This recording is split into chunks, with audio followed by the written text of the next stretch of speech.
भगवते वासुदेवाय। ओम नमो भगवते वासुदेवाय। ओम नमो भगवते वासुदेवाय। ओम नमो भगवते वासुदेवाय।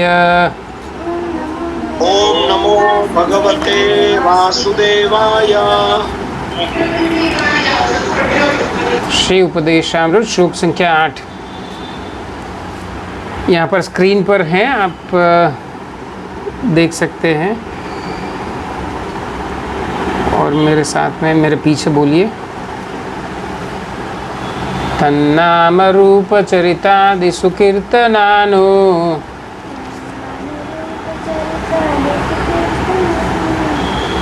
अगर पढ़ सकते हैं तो बोलिए मेरे साथ में। तन्नाम रूप चरितादि सुकीर्तनानो। तन्नाम रूप कीर्तनामुत्सृज्य स्मृत्यो क्रमेण रसना मनसि नियोज्य। स्मृत्यो क्रमेण रसना मनसि नियोज्य। तिष्ठन् व्रजे तदनुरागी जनानुगामी। तिष्ठन् व्रजे तदनुरागी जनानुगामी। कालं नयेदखिलमिति उपदेशसारम्।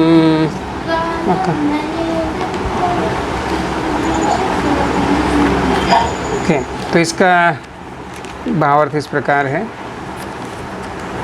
समस्त उपदेशों का सार यही है कि मनुष्य अपना समय 24 घंटे भगवान के दैवी नाम, दिव्य रूप, गुण तथा नित्य लीलाओं का सुंदर ढंग से कीर्तन तथा स्मरण करने में लगाए, जिससे उसकी जीवा तथा मन क्रमशः व्यस्त रहे। इस तरह उसे व्रज में निवास करना चाहिए और भक्तों के मार्गदर्शन में कृष्ण की सेवा करनी चाहिए। उसे भगवान के उन प्रिय भक्तों के पद चिन्हों का अनुगमन करना चाहिए जो उनकी भक्ति में प्रगाढ़ता से आसक्त है।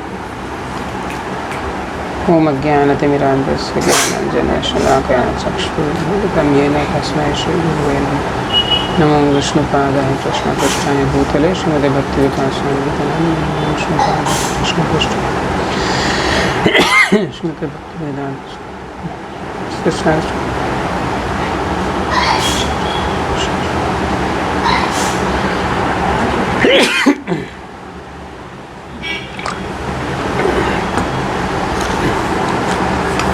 तो ये उपदेशामृत का 8वां श्लोक साधक भक्त को क्या करना चाहिए वह बताता है। 1 से 4 श्लोक में व्यवहारिक शिष्टाचार की बात किया। 5 और 6 श्लोक में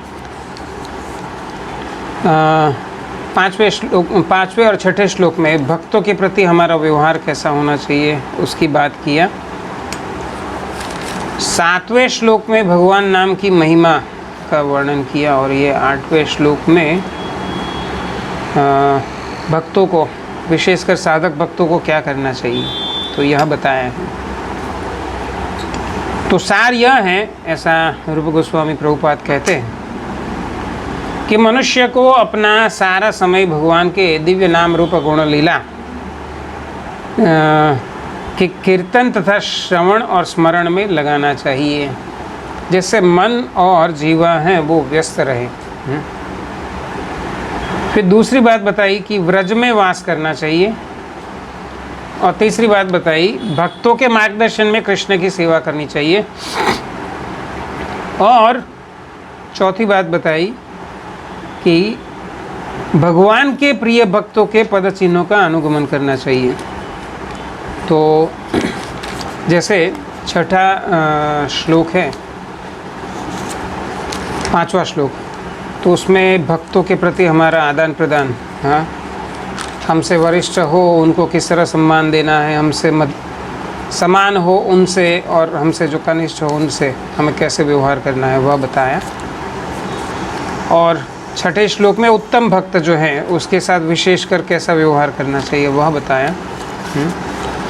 तो यहाँ ये 8वें श्लोक में जो कनिष्ठ भक्त हैं, नया भक्त हैं, हाँ, तो उसको क्या क्या करना चाहिए वह बता रहे हैं। 7वें श्लोक में भगवान नाम की महिमा बताया और फिर अभी मतलब वह भी है, वो कनिष्ठ भक्त के लिए प्राथमिक उपदेश है और ये एक दूसरा उपदेश क्या करना चाहिए। तो हमेशा व्यस्त रहना चाहिए भगवान नाम के कीर्तन में, भगवान के नाम रूप गुण लीला इत्यादि के कीर्तन और श्रवण में और स्मरण में, और व्रज में वास करना और भक्तों के मार्गदर्शन में कृष्ण की सेवा सीखना और करना। और चौथा है भक्तों का अनुसरण करना। तो प्रभुपाद बताते हैं गीता के संदर्भ से, भगवान गीता में कहते हैं मन है वो हमारा बहुत बड़ा शत्रु भी हो सकता है और एक अच्छा मित्र भी हो सकता है। जो भी हैं वो हम अपने मन को किस तरह से प्रशिक्षित करते हैं उस पर निर्भर करता है। तो अगर हम मन को ऐसे भक्ति के विषयों में व्यस्त रखेंगे तो वो भक्ति करेगा।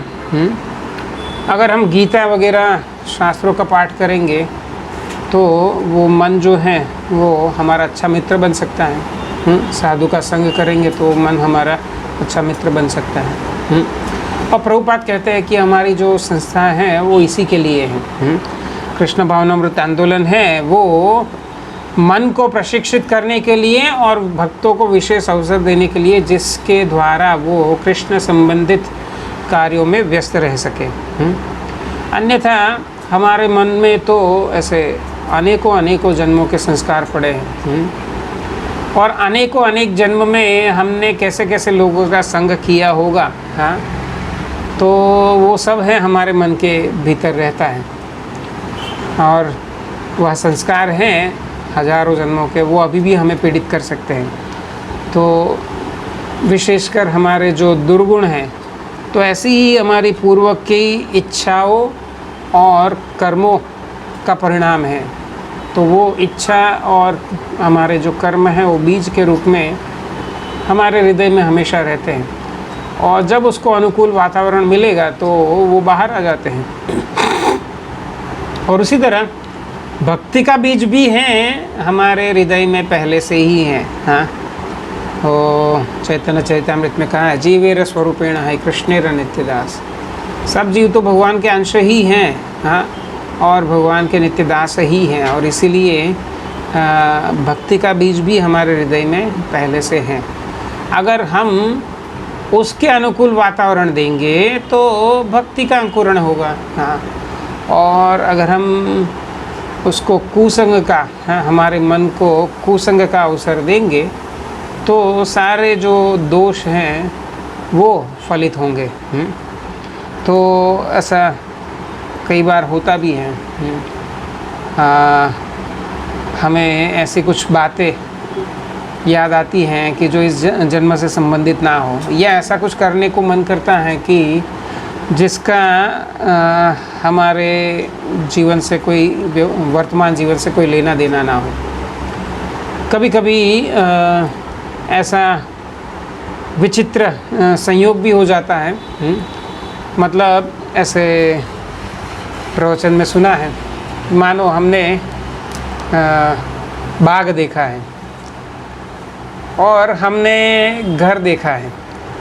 तो कभी कभी ऐसा होता है कि मन जो है इन दोनों बातों को जोड़ देता है। मतलब हम अपने घर में बाग को देखते हैं या हम किसी महल के सपने देखते हैं तो हम महल में बाग को देखते हैं। तो ऐसे मन जो है इस तरह से अनेक प्रकार के संयोग करता है और कभी कभी वो इतने विरोधी होते हैं, प्रभुपाद कहते हैं कि वो कभी हमारे लिए बहुत ही घातक भी हो सकते हैं। तो कुछ लोग हैं ऐसे, हरे कृष्णा, कुछ लोग हैं ऐसे पहाड़ पर चढ़ कर के छलांग लगाते हैं। कुछ लोग हैं वो छतरी लेकर के छलांग लगाते हैं, तो कुछ लोग हैं वो ग्लाइडर आता है, मतलब एक विमान के जैसा आकार का साधन आता है जिसको पकड़ करके उड़ना है। तो ये हमारे पूर्व के संस्कार हैं। हम कभी पक्षी के शरीर में रहे होंगे, किसी को मांस खाने का मन करता है, किसी को जिंदा जानवर खाने का भी मन करता है, और दुनिया में ऐसे होटल भी है कि जहाँ पर जिंदा जानवर हैं टेबल पर रखा जाता है। तो ये एक तो पूर्व के संस्कार हैं, तो जो अनुकूल वातावरण मिला तो ऐसे बाहर आ जाते हैं। तो इसीलिए प्रभुपाद कहते हैं कि हमें अपने मन को प्रशिक्षित करना चाहिए। भगवान कहते हैं कि यम यम वापि स्मरण भाव, तो हम जैसे जैसा विचार करेंगे वैसा वैसा हम दूसरा शरीर प्राप्त करेंगे। तो विशेषकर भगवान कहते हैं मृत्यु के समय में, तो केवल मृत्यु के समय की बात नहीं है, लेकिन पूरे जीवन में भी हम जो कुछ भी करते हैं तो उससे हम अपने नए शरीरों का निर्माण करते हैं, हमारे कार्यों से और हमारी इच्छाओं से।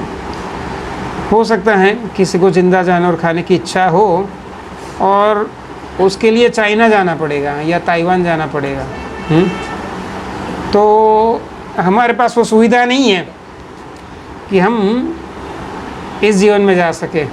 तो भगवान दूसरे जीवन में हमें ऐसा कोई जंगली जानवर का शरीर देंगे जिसके द्वारा हम अपनी वह इच्छा पूरी कर सकते हैं। तो इसलिए प्रभुपाद कहते हैं कि मन जो है उसके कार्य है वो कभी कभी है वो हमारे लिए बहुत ही घातक हो सकता है। मतलब ऐसे जो हम इच्छा कर रहे हैं वो हमें या तो सत्संग के अभाव में या कुसंग के कारण मालूम नहीं है कि क्या सही है क्या गलत है। तो मन तो इच्छा करता है और हम करने देते हैं। हाँ, तो उसी के परिणाम स्वरूप ऐसा हो सकता है कि हमें अनेकों प्रकार के शरीर धारण करने पड़े। जितने कर्म जितनी इच्छाएं उतने शरीर हमें धारण करने पड़ेंगे।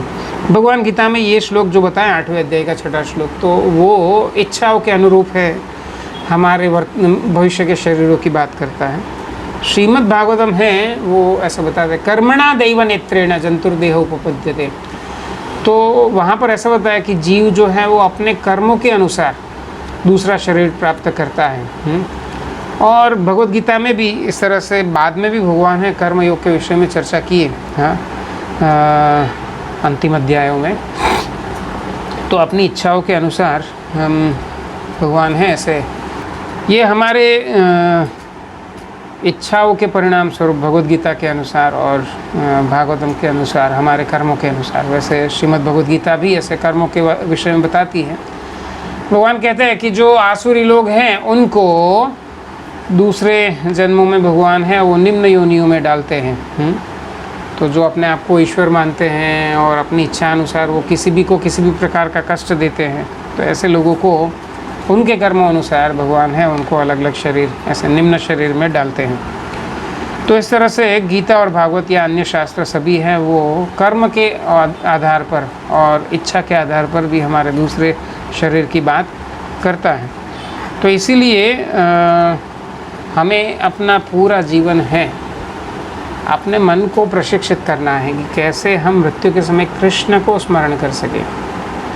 और अगर हमारा पूरा जीवन है ऐसा अभ्यास रहा तो हम दूसरे जीवन में भगवधाम जाएंगे। क्योंकि अगर हमारा पूरा जीवन है अभ्यास है तो अंत समय में हम भगवान को स्मरण करेंगे। हाँ, और कोई ऐसा कह सकता है अभी स्मरण करेंगे, लेकिन क्या मालूम मृत्यु के समय भगवान का स्मरण हो या ना हो। तो वो हमारा प्रश्न नहीं है। हाँ, यह हमें नहीं सोचना चाहिए कि मैं अभी भगवान को याद करूं, मृत्यु के समय क्या गारंटी है कि मुझे कृष्ण याद आएंगे। तो भगवान विधि के रूप में हमें यही बताते हैं, या रूप गोस्वामी जी हमें यहीं यहाँ इस श्लोक में यही बताते हैं। इसीलिए अभ्यास हमारा जो होगा वही होगा। अगर हमारा अभ्यास है इंद्रिय भोगों का स्मरण तो हमें मृत्यु के समय वही याद आएंगे, और अगर हमारा अभ्यास है कृष्ण स्मरण तो हमें मृत्यु के समय वही याद आएंगे। तो इसीलिए प्रभुपाद जी ने तो यहाँ पर श्लोक के अनुवाद में ऐसे 24 घंटे ऐसा लिखा। तो हर क्षण है हमें भगवान का स्मरण रखना चाहिए, जिससे हाँ अचानक कभी भी मृत्यु आ जाएगी, तो क्योंकि हमारा अभ्यास है तो इसीलिए कृष्ण के अलावा कोई और विषय याद आएगा ही नहीं। तो इस तरह से हम अपने आप को सुरक्षित कर सकते हैं। प्रभुपाद कहते हैं कि मन के लिए क्या करना चाहिए, तो हमेशा भगवान और भगवान के भक्तों का स्मरण करना चाहिए और उनकी लीलाओं का स्मरण करना चाहिए, उनके कार्यों का स्मरण करना चाहिए। जीवा से क्या करना चाहिए, तो जीवा से जो हमने सुना है उसी का हमें कीर्तन करना चाहिए और कृष्ण प्रसाद खाना चाहिए। और कान से क्या करना चाहिए, तो श्रवण करना चाहिए। तो कान से हम श्रवण करेंगे, फिर मन से उसका स्मरण करेंगे और जीवा से उसका कीर्तन करेंगे। तो इस तरह से हम अपनी इंद्रियों को कृष्ण स्मरण में लगा सकते हैं और इस तरह से कृष्ण में व्यस्त रख सकते हैं। तो ऐसा करने से हमारा मृत्यु के समय भी भगवान का स्मरण होगा, यह निश्चित है। तो दूसरी बात रूप गोस्वामी जी बताएं कि व्रज में वास करना चाहिए। तिष्ठन् व्रजे तदनुरागी जनानुगामी। तो हमें व्रज में वास करना चाहिए। विचार कीजिए, केवल इस्कॉन के ही भक्त लोग हैं, वो अगर वृंदावन में सारे लोग चले जाए तो अचानक से वहाँ पर सारी असुविधाएं बढ़ जाएगी। एक अगर दिवाली के समय भी विशेष जब गोवर्धन परिक्रमा का महत्व है, उस समय भी जब हजारों की संख्या में भी जब भक्त लोग आते हैं तो वहाँ बहुत सारी असुविधाएं बढ़ जाती हैं। हाँ, हजारों की संख्या में आते हैं, अगर कोई अपना बुकिंग करने में लेट हो गया तो वहाँ पर रहने के लिए जगह नहीं मिलेगी। हाँ, घूमने के लिए रिक्शा नहीं मिलती है, दर्शन करने के लिए मंदिरों में जगह नहीं मिलती है। हाँ, लेकिन अगर हैं सारे भक्त पूरे विश्व के, हाँ, केवल इस्कॉन की बात करें उतने भी अगर हैं वो वहाँ पर रहने के लिए चले जाए तो क्या स्थिति होगी। और अगर उसमें पूरा गौड़ीय मठ जोड़ दीजिए या सारे वैष्णव संप्रदाय जोड़ दीजिए या वैष्णव संप्रदायों के बाहर के वैष्णवों को भी जोड़ दीजिए। हाँ, तो यहाँ पर रूप गोस्वामी जी की ये जो शिक्षा है वह हमें इस तरह से समझना चाहिए। हाँ, कि हम जहाँ पर भी रहते हैं वहाँ पर वृंदावनमय वातावरण बनाना चाहिए, वृंदावन जैसा ही वातावरण बनाना चाहिए। हाँ, तो ऐसे हम जहाँ पर भी रहते हैं वहाँ पर ब्रज वास का लाभ पा सकते हैं। तो बहुत सारे भक्त लोग हैं मंदिर के पास में रहते हैं, वडोदरा में या कहीं पर भी, तो मंदिर में वो रोज़ दर्शन करने जाते हैं, सेवा करने जाते हैं, सत्संग करने के लिए जाते हैं। तो मंदिर चाहे वो बड़ौदा में है या कहीं पर भी, अहमदाबाद में हो या मुंबई, दिल्ली, ऐसे एकदम व्यस्त शहर में हो, कहीं पर भी हो, तो सब जगह वहाँ जो भक्त चाहता है भक्तों का संग और मंदिर व्रजवास का अनुभव तो वो प्राप्त कर ही लेता है। हाँ, सभी अवस्था में। तो इसीलिए हम जहाँ पर हैं वहाँ पर हमें भगवान के धाम का अनुभव करना चाहिए और ऐसा वातावरण बनाना चाहिए। अपने घर को भी हमें ऐसा ही बनाना चाहिए। और भगवान स्वयं तो ऐसा कहते हैं कि नारद मुनि को कहते हैं कि मैं तो वैकुंठ में भी नहीं रहता हूँ, तो व्रज या वृंदावन की बात ही क्या। हाँ, मतलब भगवान है वो इस तरह से कहते हैं कि मैं तो अपने भक्तों के हृदय में रहता हूँ, तो मेरे भक्त जहाँ पर रहते हैं वही मेरा धाम है, मेरा वैकुंठ है। तो इसलिए हम जहाँ पर भी हैं, जिस अवस्था में भी हैं, हाँ, भगवत गीता की शिक्षा के अनुसार जैसे भगवान कहते हैं कि जब हम अपनी जिम्मेदारियों से निवृत्त हो जाए तब अंतिम समय में अगर कर सकते हैं तो ऐसा जा सकते हैं, अगर हमारे पास अनुकूलता है ब्रज में जा कर के हम रहें। लेकिन लोग हैं वो वृंदावन में या मायापुर या द्वारका इत्यादि धाम में है, वो अपना मकान खरीदते हैं। तो कोई धनी व्यक्ति ऐसा कर सकते हैं, लेकिन वो वास्तविक वृंदावन में उन्होंने घर नहीं खरीदा है, क्योंकि वृंदावन में तो जो घर हैं वो अमूल्य हैं। और उसका मूल्य क्या है? तो उसका मूल्य है लालच, तीव्र लालच। कैसी लालच? तो भक्ति की, भगवान के नाम की और भगवान की सेवा की। तो यही उसका मूल्य भी है। इसी के द्वारा हम भगवत धाम में स्थान प्राप्त कर सकते हैं। तो हम ये संसार के धन से जो ज़मीन का टुकड़ा या मकान खरीदते हैं, तो वो तो हमारे वर्तमान किसी अन्य शहर के मकान से तो कोई भिन्न नहीं है। और कोई लोग ऐसे वहाँ पर जाते भी हैं, तो कम से कम वहाँ जाने के बाद तो जैसे यहाँ पर बताया है कि हमेशा नित्य स्मरण करना चाहिए, तो कम से कम वहाँ जाने वाले लोगों को तो वैसा ही करना चाहिए। अगर कोई सपरिवार वहाँ पर चले जाते हैं और वहाँ पर भी फिर वो सारे संसारिक काम करने पड़ेंगे। घर चलाने के लिए कुछ काम करना पड़ेगा, घर का काम करना पड़ेगा, और बच्चों को पढ़ाई के लिए स्कूल जाना पड़ेगा, पुरुष को नौकरी करने जाना पड़ेगा। तो ऐसे सभी ना, और घर की साफ़ सफाई करना, तो बहुत सारे काम रहते ही हैं। तो कोई व्यक्ति वृंदावन में रहकर भी वृंदावन से बाहर हो सकता है, और कोई व्यक्ति हैं मुंबई जैसे शहर में अपने घर में रहकर भी वृंदावन में रह सकता है। वो सब कुछ है हमारी चेतना पर निर्भर करता है। तो अगर हमारी चेतना है कृष्ण भावनामयी है, तो भगवान तो हमारे हृदय में वास करेंगे।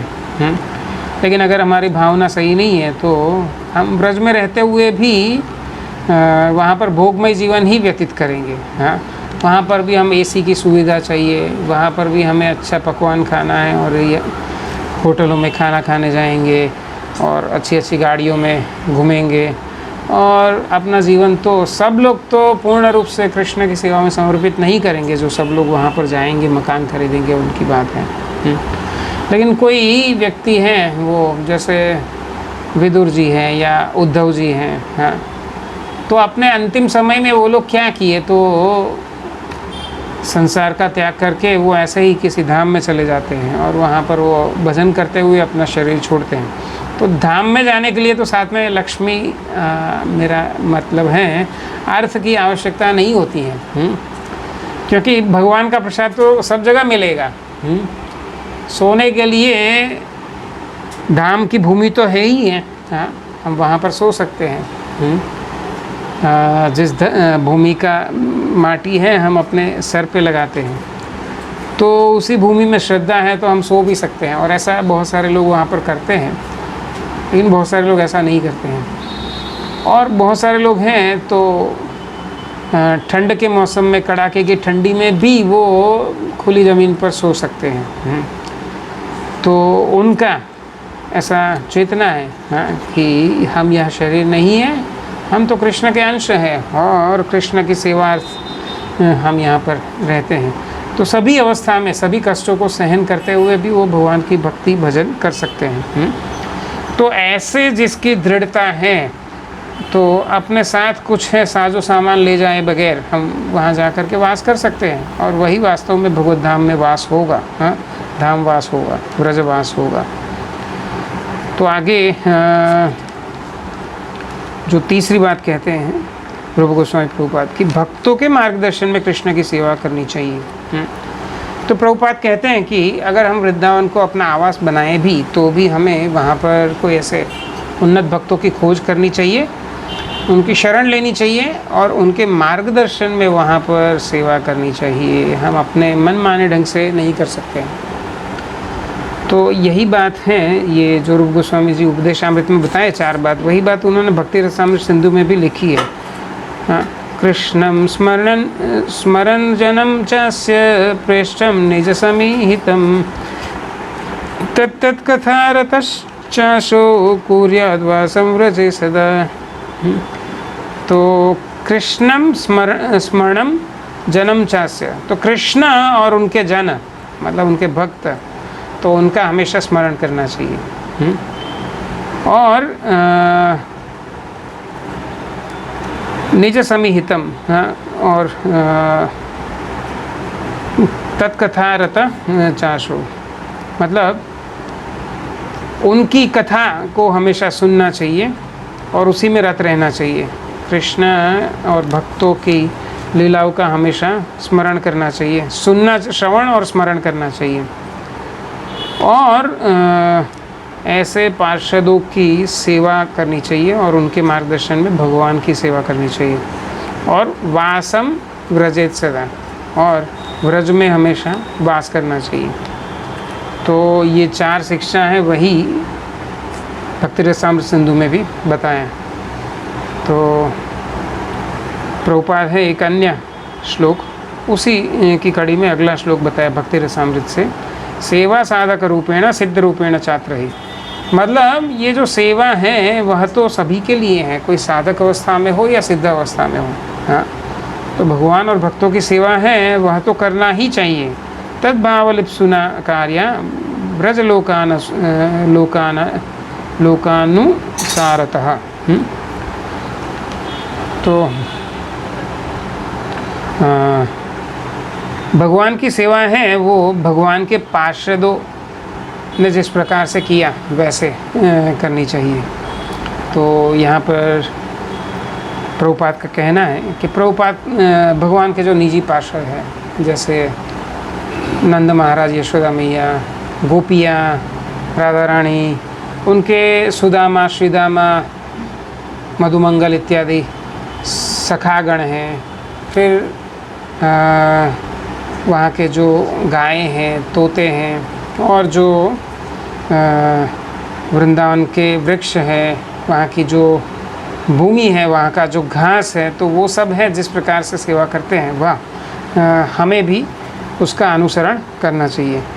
तो यहाँ पर विशेषकर प्रभुपाद लिखते हैं कि भगवान के ऐसे विशेष भक्तों के मार्गदर्शन के अंतर्गत हमें यहाँ करना चाहिए, अनुकरण नहीं करना चाहिए, हाँ, अपितु अनुसरण करना चाहिए। तो और यह जो विधि है, अनुसरण की विधि है, वो साधक और साध्य दोनों अवस्था में, हाँ, लागू होती है। मतलब हर अवस्था में हमें अपने से वरिष्ठ भक्तों के मार्गदर्शन की आवश्यकता होती ही है। हम कभी भी स्वच्छंदी रूप से अपने मन में जो आया वैसा हम नहीं कर सकते हैं। तो यहाँ ये चारों बातों का तात्पर्य प्रभुपाद ने इस तरह समझा दिया। सबसे पहली बात क्या है, तो भगवान के नाम रूप गुण लीला इत्यादि का स्मरण करना, श्रवण, स्मरण और कीर्तन करना। और दूसरा, व्रज में वास करना। तीसरा, भक्तों के मार्गदर्शन में कृष्ण की सेवा करना है। और चौथी बात बताई कि भगवान के प्रिय भक्तों के पद चिन्हों का अनुसरण करना। मतलब ये हमारी भक्ति की बहुत ही उन्नत अवस्था की बात है कि जब हम फिर गोपियाँ या नंद यशोदा या अर्जुन इत्यादि ऐसे भगवान के जो निजी निकट के भक्त हैं, हाँ, उनके अंतरंग पार्षद हैं, तो उनका हम अनुसरण कर सकते हैं। लेकिन अनुकरण तो किसी भी अवस्था में नहीं करना चाहिए। और ये जो अनुसरण है वो स्वाभाविक होता है, हाँ, वो आगे प्रभुपाद जी बताते हैं। तो प्रभुपाद पहले यहाँ पर अभी बताते हैं कि भक्तिसिद्धांत महाराज हैं, ये श्लोक के विषय में क्या बताएं, तो वासनाओं का त्याग कर देना चाहिए और विधि निषेध का पालन करना चाहिए। तो भक्तिसिद्धांत महाराज यहाँ पर साधन भक्ति की बात कर रहे हैं इस श्लोक के तात्पर्य में।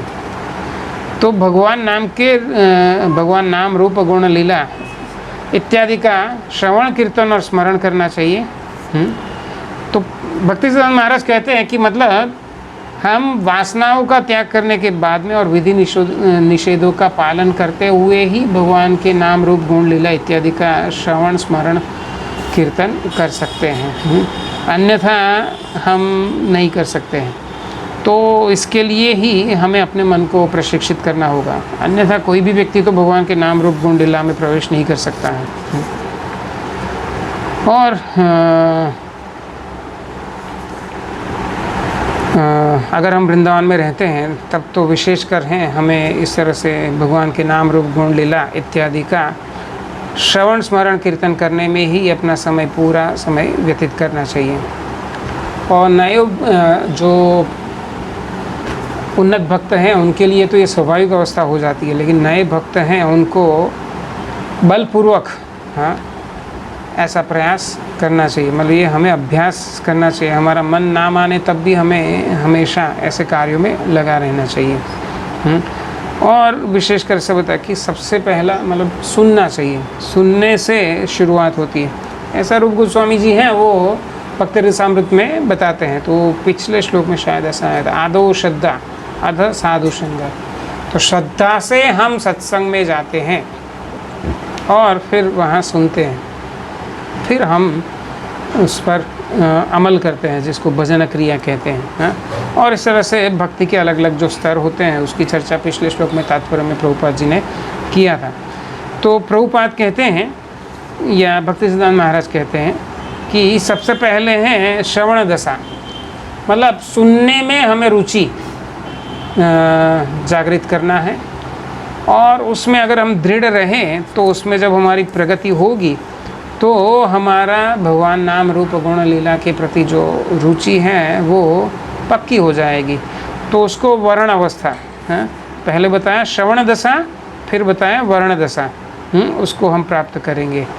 मतलब अभी हमें अभ्यास हो गया है, भगवान के नाम रूप गुण लीला इत्यादि के प्रति हमारी रुचि जागृत हो गई है। पहले हम उसको प्राप्त करने के लिए, चाहे हमारा मन करे या ना करे, हम उसको प्रैक्टिस करते हैं, लेकिन उसी से फिर धीरे धीरे हम अभ्यासी हो जाते हैं। फिर हमें सुनने में आसक्ति हो जाती है, मतलब फिर ऐसी अवस्था आती है उसके बाद में अभी उसके बगैर हम रह नहीं सकते हैं। तो उसको यहाँ पर बताया स्मरण अवस्था, श्रवण दशा, फिर वर्ण दशा और फिर स्मरण दशा। तो अभी अगर हम भक्तों के संग में नहीं है तब भी मतलब हमारा मन है हमेशा भगवान के नाम रूप गुण लीला इत्यादि का चिंतन करता रहेगा। और फिर ये स्मरण है, उसके अंतर्गत भी 5 स्तर बताएं। तो भक्ति सिद्धांत महाराज हैं, वो कहते हैं स्मृति, धारणा, ध्यान, अनुस्मृति और समाधि।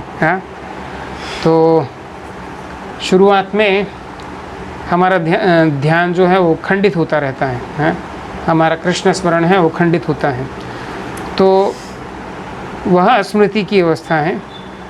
और बाद में धीरे धीरे जब हम अभ्यास करते हैं तो अबाध रूप से फिर वो चलता है, तो उसी को ये अबाध जो स्मरण है उसको ध्यान कहते हैं, ऐसा बताएं। स्मृति, फिर धारणा, फिर ध्यान। और फिर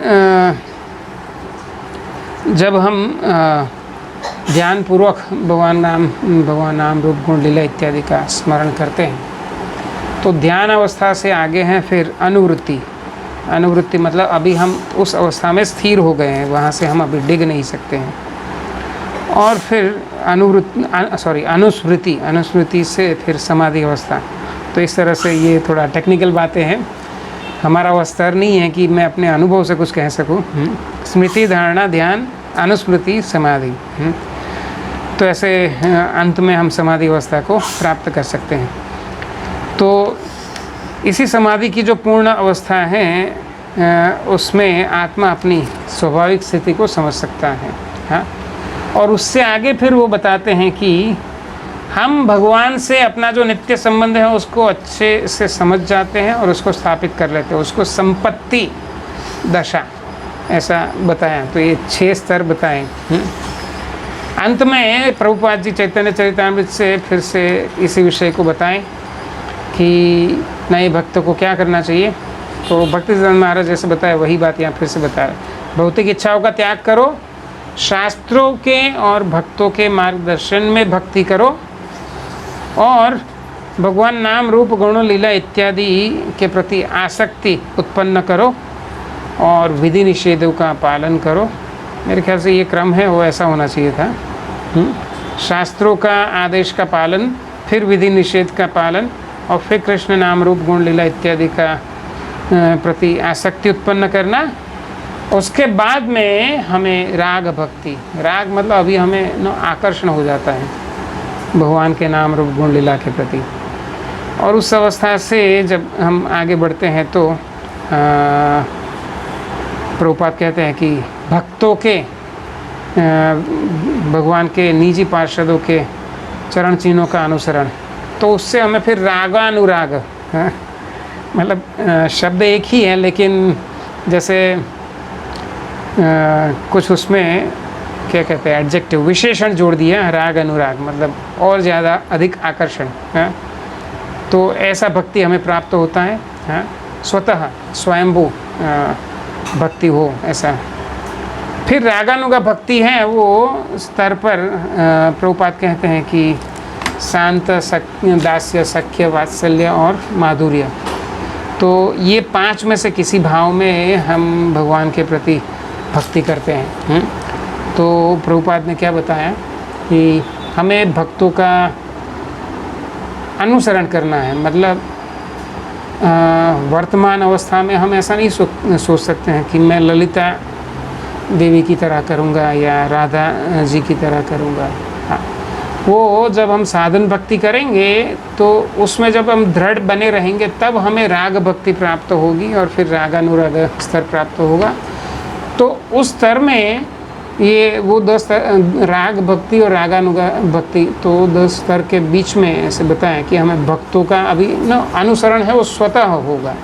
मतलब अंदर से हमें प्रेरणा होती है कि कृष्ण का वो सखा मुझे प्रिय है, या कृष्ण का वो भक्त का चरित्र है वो मुझे प्रिय है, वो पात्र है वो प्रिय है, और उसी को हम अपना रोल मॉडल बनाते हैं और उस अनुसार हम व्यवहार करते हैं। तो प्रभुपाद यहाँ पर फिर एक एक उदाहरण देते हैं। तो मानो कोई रागानुगा अवस्था में शांत रस में है, तो वो कृष्ण की गाय की तरह या कृष्ण के हाथ की वंशी या उनके गले की माला इत्यादि बनने की इच्छा कर सकते हैं। दास्य अवस्था में वह भगवान के जो निजी पार्षद है, चित्रक, पत्रक, रक्तक, ऐसे यहाँ पर सेवकों के नाम लिखे हैं। तो हम ये सब नाम तो नहीं जानते, लेकिन एक नाम है दारुक, भगवान के सारथी का नाम है, और बहुत सारे भगवान के मित्र या गोपियाँ, इनका नाम हम जानते हैं। तो यहाँ पर भगवान के कुछ ऐसे ही सेवकों के नाम दिए हैं जो दास्य भाव में हैं, चित्रक, पत्रक, रक्तक इत्यादि। तो उनका अनुसरण कर सकते हैं। सख्य भाव में हम बलराम जी, श्रीदामा, सुदामा, मधुमंगल इत्यादि का अनुसरण कर सकते हैं। और वात्सल्य भाव में हम नंद यशोदा का अनुसरण कर सकते हैं। और माधुर्य भाव में हम श्रीमती राधा रानी या ललिता देवी, विशाखा देवी या ऐसे अन्य गोपियों का अनुसरण कर सकते हैं। तो ये अनुसरण का अर्थ ऐसा नहीं है कि हमें उनको विस्थापित करना है और उनका स्थान हमें लेना है। इसका अर्थ यही है कि हम उनके अनुयायी बनेंगे, हम नंद महाराज के अनुयायी बनेंगे। हाँ, और जैसे वो वात्सल्य से भगवान को प्रेम करते हैं, तो हम भी नंद महाराज के सेवक बन करके भगवान के साथ वात्सल्य भाव रख सकते हैं। और उसी प्रकार किसी भी भगवान के निजी पार्षद की बात है तो हमें किसी को विस्थापित नहीं करना होता है। हाँ, हम तो चैतन्य महाप्रभु के अनुयायी हैं जो कहते हैं कि गोपी भर्तृपद कमलयो दास दासानु दास।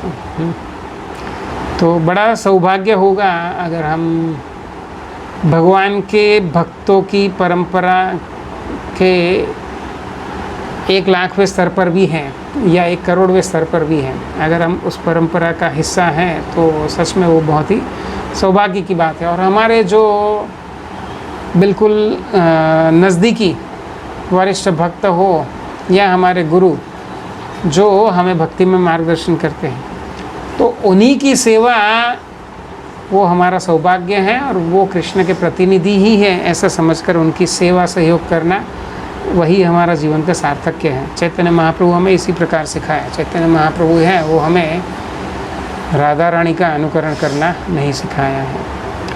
हरे कृष्णा। तो आज के श्लोक में हमने क्या सीखा? 4 बातें सीखी।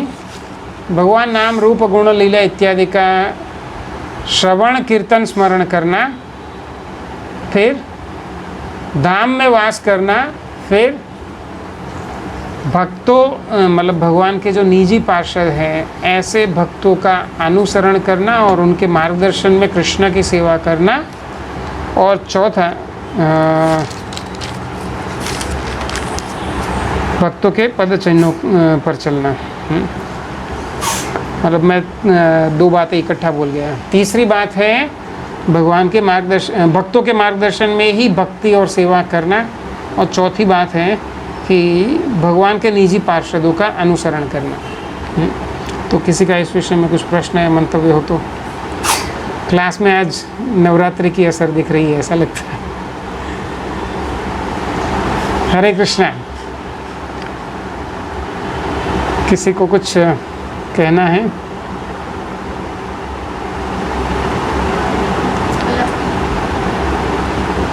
ठीक है, यहाँ पर फिर हम विराम देते हैं। श्री रूप गोस्वामी प्रभुपाद की जय, श्रील प्रभुपाद की जय, श्री उपदेशामृत की जय, वैष्णव भक्त वृंद की जय।